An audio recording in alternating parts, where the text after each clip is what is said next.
I was on the phone with my representative regarding to Atlanta Falcons season tickets earlier today, and right after I got off the phone, right before I got off the phone, we both was just saying, hopefully everybody makes it the season or to the season or week one intact, no injuries.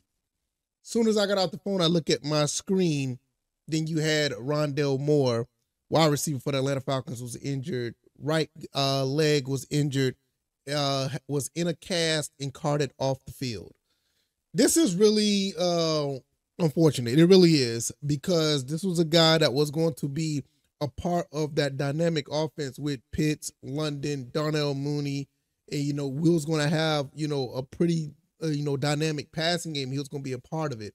Now, I hate that things happen like this, injuries or whatever the case may be, but I will say, Casey Washington, your time is up. I mean, not your time is up.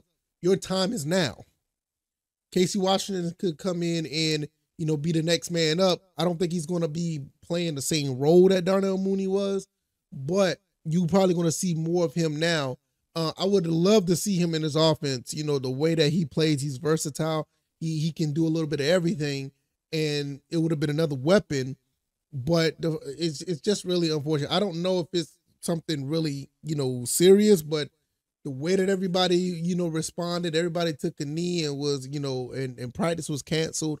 I got a feeling that it's more severe than what we would like it to be. Now, what I'll say, like I said, Casey Washington, the rookie out of Illinois, he can come in. I did a video. I think I did a video or episode of him on the podcast about him, thinking that he could be a 6th-round steal. Now, we're probably going to be able to see a little bit of that because he's been doing pretty decent in practice, the scrimmages or whatever. And I would like to see where he stand, probably get a little preseason time, and hopefully that will work out in our favor because, you can't have enough weapons. You just can't. You can't have enough weapons. You're always going to have enough weapons go out there to perform at a high level.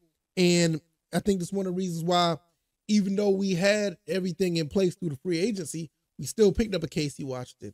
Or also, you see the situation with the running back situation. We still got the running back out of Alabama. You just can't have enough.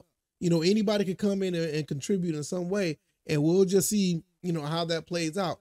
Once again, it's unfortunate that, that Rondell Moore has went down, and it's really unfortunate because I would have liked to see him in his offense. But with that being said, I want to see a little bit more of Casey Washington now. Maybe I don't know if is Cadell Hodge still on the team. I'm not sure. I can't remember. I know there's the depth chart is out now. I should look at it and find out. But I want to see more of Casey Washington. Also, with that being said, Michael Penix will play in the preseason based on what Raheem Morris said. You're going to see more of him, and I would like to see what Michael Penix can do. There's no doubt in my mind. There's no doubt in my mind that there's no doubt in my mind that Michael Penix is going to do some work and he's going to look pretty good. You got to understand, he was probably regarded the best quarterback in this recent draft. And I'm sitting here like, hey, I didn't like the pick in the beginning, but I'm like, okay, it's good to have. It's a good problem to have.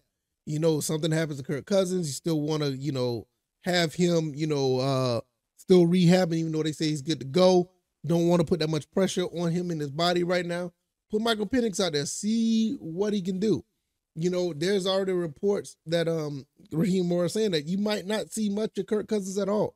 I mean, he's a veteran. You probably won't see him in any preseason games after having, all this time in NFL and coming off the injury. You may not see him. So you'll probably see more of Michael Penix, and you'll probably see, oh goodness, what is his name? Taylor Heineke, if he's still on the team. You probably see more of him too.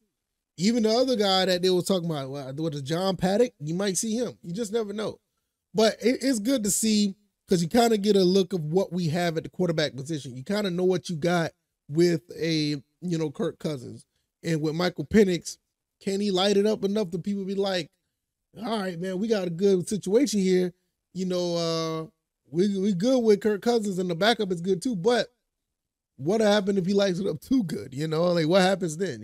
So it's a lot right there. So I'm really interested to see how this plays out because even in practice, they said that Michael Penix has been looking really good. I mean, rightfully so. Like I said, Michael Penix was one of the best, if not the best quarterback that was pulled out of the draft, and he fell to Atlanta. And Raheem Morris was like, look, I see what we had with, Desmond Ritter. I saw what we had with Marcus Mariota. I know what we had with Matt Ryan. We're not going to do that again. So what he did was like, what we're going to do is what we're going to do is reset the time. We're going to go ahead and get Kirk Cousins here and have somebody in waiting and behind. So I just look at it like this. It's a really good situation at the end of the day. A lot of people going to still, look at the pick and look at the whole situation. They're like, I can't believe the Falcons did that. They chose failure and it was a bad pick. But I'm gonna be honest with you guys. I mean, at the end of the day, it's not a bad problem to have if you really, really think about it. Oh, you're wasting the draft pick? Yeah, okay, all right. It's fine. It's going to be okay. A lot of people don't want to really talk about it, but to be honest, it's going to be okay. You don't want to put your quarterback out there too early in the regular season, and it is not a guarantee that any of these guys that are picked in the top 10 are going to be an immediate impact anyway. So I think it was smart at the end of the day. It was kind of off-putting, it's a little off, but I think it's going to be a good look. And if Michael Penix do light it up, you have a quarterback controversy, who cares? Either way, you're going to have a good quarterback on the field. So it is what it is, man. I don't know. I mean, I'm not going to sit here and say I'm trying to defend it or whatever, but what I will say is that it's not a bad look at the end of the day. You may think it is, but, everybody's entitled to their opinion. I think it's a good look. But nevertheless, let me know what y'all think. More going down with the injury. I want to see more of Casey Washington. And also Michael Penix is going to be seeing some time in the preseason. Definitely going to be looking at that and see how that goes. But other than that, thank you guys for watching. I really appreciate it. Like, share, subscribe, and I'll see y'all guys on the next one. All right, y'all. I'm out. Peace.